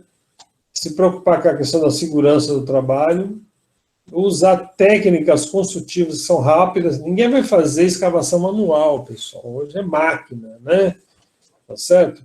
Não colocar mão de obra desqualificada. Por exemplo, eu tenho uma obra, pedreiro, que faz a parte bruta, tem pedreiro de acabamento, tem eletricista, tem um gesseiro, tem um pintor. Para cada etapa de obra, colocar os profissionais especializados nessas áreas. Não faça essa bobagem. Você contratar um empreiteiro que faz de tudo, né? Esse tipo de faz de tudo, ele pode fazer uma parte muito bem e a outra não muito bem. E aí começam os problemas, né? Eu sempre dividi meu contrato no seguinte, em fase bruta, quando você cobra para fazer a fundação, primeiro contrato. Depois da fundação até as lajes. Completou a laje, ok. Outro contrato, cobertura. E aí o contrato de acabamento. Aí do acabamento, o cara que faz só revestimento de massa e de piso, e aí os outros de cerâmica, né? E aí você vai dividindo. Hoje a gente faz assim. Não dá para pegar um único, a não ser que o cara seja uma equipe, um expert, né? Mas achar isso é uma raridade, né? Então desconfiem sempre, ok? Tá certo? Então, eu sempre desconfio daquele cara que resolve tudo, entendeu? Eu fico com o pé atrás. O que é importante verificar? As despesas do escritório, cuidado, não ficar inchando o escritório.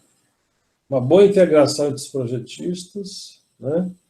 Avaliar bem os fornecedores, fazer um projeto o mais detalhado possível, especificar bem, para não ter problema. Planejamento adequado de compras. Teve um garoto que ligou para mim e falou, professor, eu estou fazendo uma obra aqui, uma reforma, agora em Bororó, no apartamento, agora está pronto, o que eu devo fazer? Eu falei, olha, você já tem a quantidade de serviço do teu apartamento inteiro, o que vai ser feito? Ele perguntou, como assim? Eu falei, quantos metros quadrados de piso vai ter? Quantos metros quadrados de forro de gesso vai ter? Quantos metros quadrados de pintura vai ter? Foi numa lista. Foi numa lista, na sequência da execução, tira uma cópia e dá para o empreiteiro A, para o empreiteiro B e para o empreiteiro C. Entendeu? Aí leva cada um deles lá, eles olham o serviço, você explica direitinho, faz uma visita num dia, pede um dia para fazer isso, vai com um cara às 9, outras 11, outras 3 da tarde, sei lá. Acabou. Quem dá o melhor preço, as melhores condições, ok. E tem uma coisa também, pessoal, a gente acaba sentindo na pessoa, pela forma como que ela olha lá a obra, como que ela conversa com você, você sente se o cara é um cara que tem feeling, que tem capacidade. Né? Isso é a nossa intuição, né, que fala isso para a gente, e normalmente eu não erro nisso. Entendeu? Então, existe uma sinergia entre você e quem você está contratando. Entendeu? Isso é batata. Aí fazer atividades das obras de forma integrada, né? Não desperdiçar conhecimento na criatividade, além do entulho, obviamente. Analisar os produtos que estão saindo no mercado, sempre coisa novidade. Trabalhar com baixo nível de endividamento, ou seja, não comece a fazer obra já se endividando com o banco. Cuidado com isso, porque quem vai ganhar dinheiro não é você, vai ser o banco. Né? Ok? Né? Eliminar gastos que não agregam valor para o cliente e não dar trégua ao controle. Então, isso que são algumas condições. Se você tiver essa visão, né, nesse momento do orçamento, né, vocês não vão ter dificuldade na obra. Muito pelo contrário, vão ter sucesso. Bom, o BDI, como eu já falei, né, ele aqui, na verdade, ele vai dizer quais são, o que significa o B, o D e o I, né? Complementa o orçamento, inclui verbas que não podem, não se devem ser discriminadas, né? Às vezes, nesse BDI, se eu, por exemplo, vou dar um exemplo para vocês muito simples, se eu colocar na minha planilha lá, acompanhamento técnico do arquiteto na obra, colocar R$10.000 lá para acompanhar a obra, o cara vai achar que é um absurdo. Não, mas você está ganhando muito. Então é melhor que o cara não saiba. Então por isso que a gente cobra através do BDI. É bom que ele não saiba, que não esteja escrito isso lá. As pessoas não valorizam o teu trabalho. Essa aqui é a verdade. Outra coisa, alguns custos são difíceis de medição, né? Então, às vezes tem coisas, despesas indiretas, às vezes é difícil você prever exatamente o que vai acontecer como despesa indireta. E outra coisa, a empresa não tem interesse em expor aos clientes os elementos pretendidos do custo do escritório. Eu não preciso mostrar isso para o meu cliente. O cliente não precisa saber dessas coisas. Então, é um percentual que eu aplico sobre os preços unitários. Tá? Ponto final. Ok? Eu já tive cliente que falou assim, mas o teu preço está caro. Eu falei, não tem problema, faz com outro, pô. Não tem nenhum problema. Entendeu? Né? E já aconteceu também de a pessoa não fizer comigo, foi fazer com outro, deu problema, o cara depois voltou atrás de mim. Aí a gente aproveita e faz e ganha mais do que a gente espera, né? Aproveita a oportunidade. Entendeu? É isso. O BDI é uma parcela, o B, né? É destinado aos lucros e prolabora dos diretores da empresa, né? Isso aqui é uma coisa importante, né? Por isso que chama bonificação mesmo, né? Aí serve para divulgar as obras, você vai divulgar na internet, em campanhas, né? Daí construir folheto, portfólio. Era muito comum antigamente, hoje não se tem mais isso, né?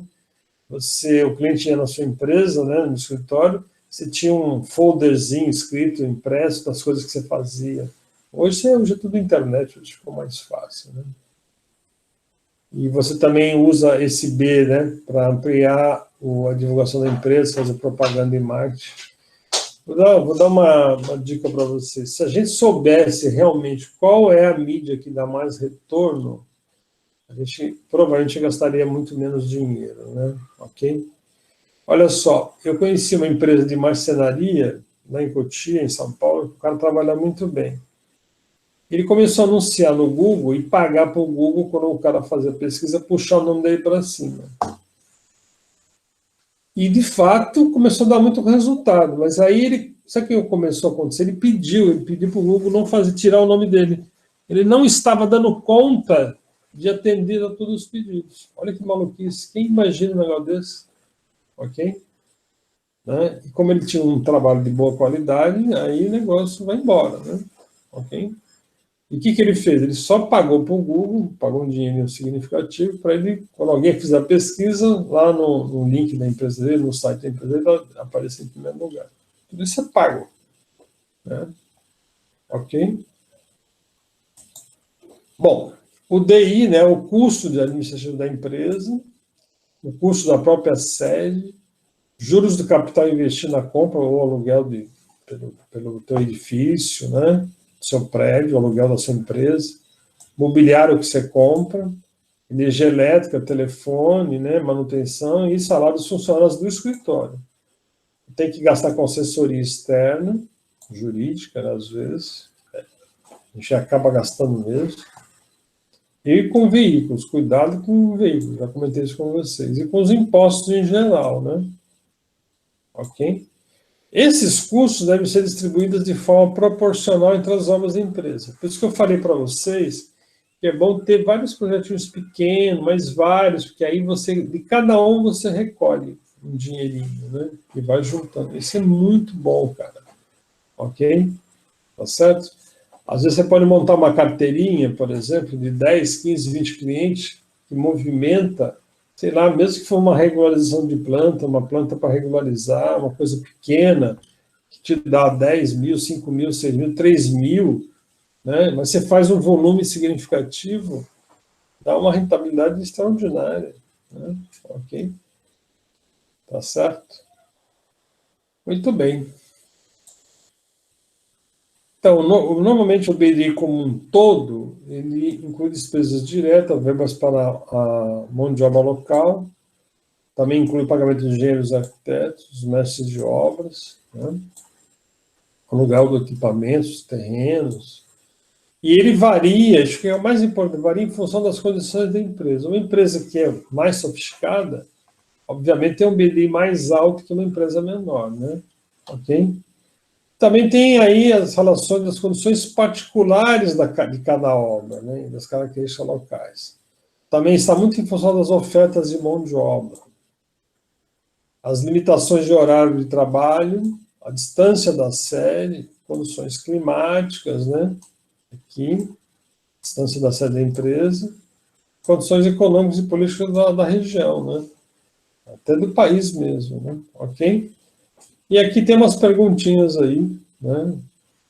Que depois, quando vocês entregarem essa próxima etapa, vocês respondem essa pergunta para mim aí, tá bom? Ok? Está todo nesse slide aí, nessa sequência aí. Mas é bom vocês responder com as palavras de vocês, né? Muitos aí acabaram copiando meu texto literalmente, né? É bom tentar interpretar e responder com as palavras de vocês. Ok? Tranquilo? Ok. Ok. Vocês perceberam aí que é bastante coisa, né, moçada? Quem está entusiasmado para ter uma empresa própria? Fala para mim. Quem tem essa intenção? Hein? Eu acho que eu teria, mas não é minha prioridade.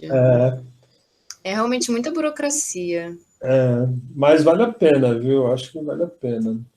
Principalmente na projeto. E tem muita concorrência de projeto nos bancos, sabe? Na indústria. Acho que tem muita coisa bacana aí que acho que é legal. Ontem eu vi na UIA, a UIA está acontecendo, né? Os ganhadores do prêmio Pritzker, né? E é um escritório que eles têm, são 3 pessoas que começaram a montar um escritório há quase 30 anos atrás. Todos eles têm uma faixa de 60 anos. E foi a primeira edição do Oscar da Arquitetura que foi feita e que premiou 3 profissionais simultaneamente, pelo conjunto da obra deles, né? E assim, tem umas características muito interessantes, eles fazem muita integração com a história do local, eles são da região lá do norte da Espanha, eles falam catalão, inclusive foi legal a entrevista deles, que eles falaram em catalão, que é um pouquinho diferente, né, do espanhol, mas é bonito de ver, inclusive. Em uma trajetória simples, mas com uma organização, sabe, bem interessante, né, uma leitura do que a comunidade precisava, e aí eles foram convencendo, né, as comunidades, e a qualidade do projeto foi atraindo clientes, começaram a procurar, ele falou assim, hoje nós somos procurados, né, que é uma coisa boa, né, passou aquela fase de correr atrás do cliente, né, isso é muito bom, muito gratificante. Acho que vale a pena ter essa perspectiva, né, e não ter medo, né, ok? O medo, ele traz um insucesso, né? Bom, enfim, a gente está colaborando com vocês para ter essa visão um pouco mais... uma visão um pouco mais holística, de não ter medo de enfrentar isso, porque é interessante. E, olha, eu vou dizer uma coisa para vocês. A arquitetura tem vários patamares, vários níveis, né, de você atuar. Você pode atuar uma parte da população muito simples, né, que queira pelo menos ter uma assistência técnica simples, projeto simples, mas que tem volume, né, pode ser a nível de regularização, pode ser a nível de reforma, a nível de ampliação.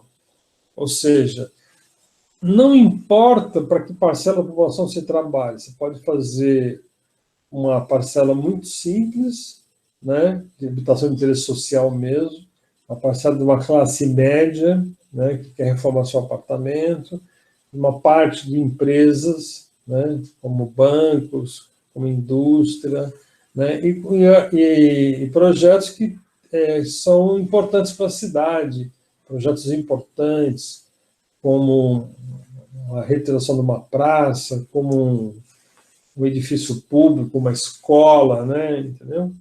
E eu acho que é isso.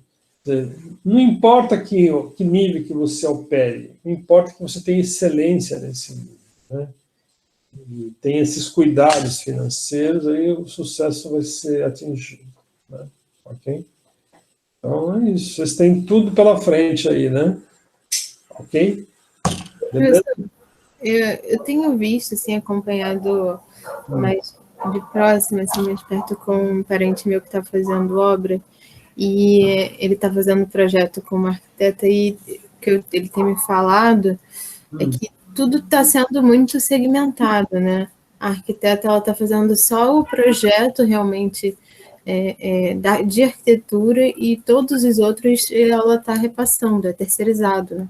Então, o projeto de estrutura é cobrado à parte e com uma outra empresa, né? De outra empresa, instalações, né? E tudo isso. Mas o grande detalhe disso é que o arquiteto é o grande articulador, né? Por exemplo, eu fiz um trabalho para o Banco Itaú. Teve uns anos atrás, foi em 2008, o Itaú passou por umas reformulações, teve várias concorrências, eu ganhei uma delas, lá em Goiás, fazer a reformulação de uma agência grande. E o que acontece? Foi feita uma reunião de partida, né? Aí estava eu, a empresa que ganhou a concorrência, tinha lá o pessoal do próprio banco, tinha um cara de elétrica, tinha uma empresa de estrutura, tinha o cara de ar-condicionado. Então, o que aconteceu? A gente fez uma reunião que começou às 2h e foi terminar por volta das 5h, mas uma reunião de trabalho. Eu achei a coisa mais interessante, e sempre a palavra nossa era a palavra importante. A gente era o condutor daquela reunião, em termos de estratégia, de projeto, do que fazer, de segurança. Aí tem o problema da rede de lógica, o banco tem muitas essas coisas da parte de elétrica e de lógica, né, de cabeamento estruturado. E aí a gente fez esse trabalho, e aí na saída da reunião, cada um com uma tarefa, né? Então eu fiz o estudo preliminar, mostrou, o banco deu umas premissas através de um aplicativo que ele tinha. Na verdade, naquela época era tão interessante, ele me deu um CD com todos os padrões da arquitetura, do mobiliário, inclusive. E aí eu peguei o projeto, eles discutiu mais ou menos o que eles queriam mudar, o que a gerência queria, e a gente foi fazendo as hipóteses. Eu lembro que eu fiz 2 hipóteses no final, e aí, na verdade, não saiu nem uma nem outra, saiu um mix das 2 propostas. Aí eu fiz o projeto básico, aí passei para o cara da elétrica e da estrutura, teve algumas mudanças, aí eles devolveram e a gente finalizou, fiz todo o processo, né? Lógico, no início eu fiquei com receio, era a primeira vez que eu mexi com eles, mas depois eu logo entendi a lógica do sistema, né? E aí foi uma experiência boa, né? Você ter essa oportunidade de ouro, né? Fazer isso, acho que isso é legal. Isso foi graças à oportunidade, porque o banco só quer pessoas que têm CNPJ, tal, que têm acervo técnico, tal. Isso. Acho que abre essas oportunidades, né? Mas essa segmentação é importante. Mas tem uma coisa que que é o nosso papel do entendimento dessas coisas. A gente é capaz de avaliar essas coisas e fazer essa compatibilização que é muito importante, né? Entendeu? Então, aí eu entendi que, na verdade, nós, arquitetos, é que coordenamos o processo, né? Acho que isso é uma lição muito importante, né? E a nossa formação possibilita isso. Eu não preciso saber fazer com precisão um cálculo estrutural, mas eu sei que eu quero e eu sei que é possível, que passa, que aquele pilar suporta, que a distância que eu quero dar para fazer, isso eu sei, entendeu? E aí eu faço uma reunião para que isso seja atingido, né? E assim vai, é assim que a gente faz, né? Acho que é legal, né? E o Brasil tem muito para ser feito, né? O Brasil, nós estamos num retrocesso total, é absurdo o retrocesso que nós estamos vivendo em todas as áreas. Então, passando essa maré de retrocesso, vai ter muito trabalho para a gente. Vocês vão estar se formando, esse momento está ruim, mas com certeza vai mudar. O mundo é cíclico, né? Ele tem um momento de alta e de baixa. O meu pior momento foi, me formei em 83, a década de 90, quando chegou, foi um desastre. Mas, em compensação, quando passou essa fase, foi a fase que eu mais ganhei dinheiro, a fase que eu tive oportunidade de viajar mais, fui 3 vezes para a Europa, entendeu? Então, a gente começou a usufruir um pouco do que a profissão permite, né? E gastei naquilo que eu adoro fazer, que é viajar. Eu podia ter feito outras coisas. Não sou consumista, mas fiz questão de conhecer os lugares que eu tinha desejo. Então é isso, é se preparar para esse momento que vai voltar a ser um momento bom, né? E eu vou dizer uma coisa para vocês, se vocês precisarem mesmo depois de se formar, a gente orienta, entendeu? Porque eu acho que é importante o jovem que está acessando o mercado não cometer os erros que a gente cometeu, né?